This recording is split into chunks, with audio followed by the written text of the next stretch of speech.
Hello and welcome. Today, we're going to explore the teachings of Loon on a really simple but profound question. How do we find mental clarity?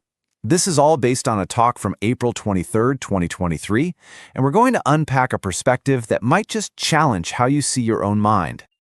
So let's start with a question I think we can all relate to. Why is it that mental peace feels so hard to find? We try so hard to control our thoughts and feelings, but that sense of true inner calm, it often feels just out of reach, doesn't it? Well, according to this teaching, the answer isn't really about gaining more control. It's actually about understanding. And we're going to walk through 4 powerful truths about your mind that might completely change the way you look at things.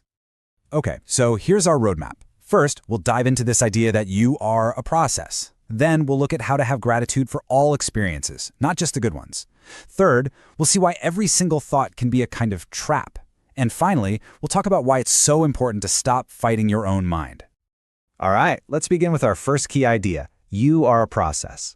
This is all about learning to see beyond this feeling of a solid, permanent self. So here we see this really fundamental shift. Our usual way of seeing things, our default setting, is the old view, there's a solid me here and I am having an experience. But the new view we're exploring is quite different. It says there is simply experience happening as a process. There's no fixed person in the middle of it all. So what are these mind-body processes exactly? Well, the teaching defines them as this constant interlocking flow. It's the thoughts, the feelings, the physical sensations, all of it, just constantly arising and passing away, moment to moment. It's all dynamic. Nothing is static. And this quote right here, this is the really radical part. It says, we say processes here, not that you are going through this process. Even the you is another process. What that means is the very feeling of being an I, the sense of being an experiencer, that itself is just another temporary process, just like a thought or a feeling. And this is so crucial. When that experiencer is seen as just another temporary event, that heavy weight of taking everything so personally, it just starts to lift. The mind starts to feel a bit unburdened. So if we're just a collection of processes, how does that change our relationship with what we experience? Well, that brings us right to our second point. Gratitude for all experiences. This is a really practical tool for acceptance that comes directly from that first insight. Now, this isn't the kind of gratitude we usually think of, the kind we only feel when something good happens. No, this is a much deeper appreciation. It's a gratitude for simply having a teaching, a path that lets us see our own minds clearly. It's being thankful for the chance to understand ourselves. And this attitude applies to everything. As the speaker says, it doesn't matter if an experience feels pleasant or unpleasant. It's all just nature doing its work. Whether it feels good or bad, it's all just an impersonal process unfolding. It's not personal. It's not you. And this is the really powerful result. This attitude of gratitude transforms our challenges. What used to feel like a deep personal struggle, now it can become an impersonal event, just something to be observed without getting all tangled up in it. All right, on to our third idea, and this one comes with a pretty strong warning. Every thought is a trap. This is all about why, from this point of view, there really are no innocent thoughts. You know how it is. We all have them, these small, fleeting thoughts that seem completely harmless. A simple doubt that pops up, a little question about what's next. They just feel like background noise, right? But this teaching gives us a very stark warning. It says, there are no innocent thoughts.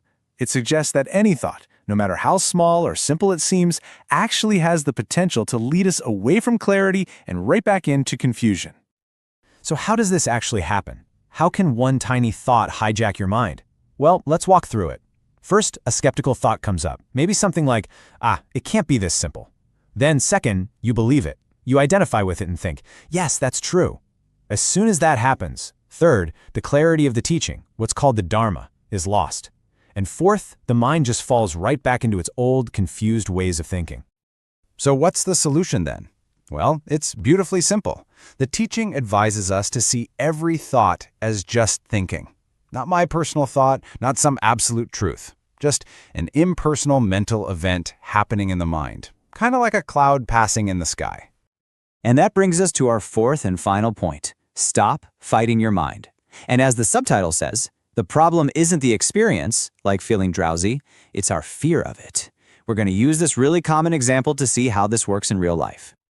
This quote gets right to the heart of it. Do not be fearful of drowsiness. It is the wrong way of seeing it that is causing you to be lost. In other words, the drowsiness itself has no power over you. The real issue is our fearful reaction to it. That's what creates the problem. This table lays it out so clearly, doesn't it? Let's look at the two paths. On the top, if our attitude is fear and resistance, what do? We fight it. And what's the result? More suffering and struggle. But look at the bottom row. If we meet the experience with acceptance, with a clear mind, a dharma mind, our action is just to observe it. And the result? Peace and clarity.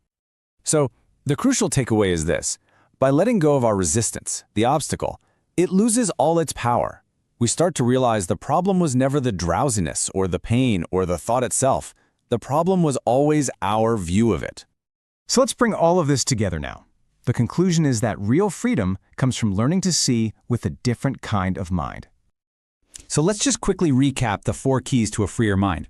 First, remember you are a dynamic process, not a fixed, static person. Second, use gratitude as a practical tool for accepting all of your experiences. Third, recognize that any thought, no matter how small, has the potential to be a trap.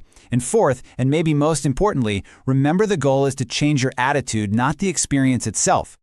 And this leaves us with one final powerful idea to reflect on. You see, the teaching makes this crucial distinction. There's the experience itself, and then there is the mind that is aware of the experience.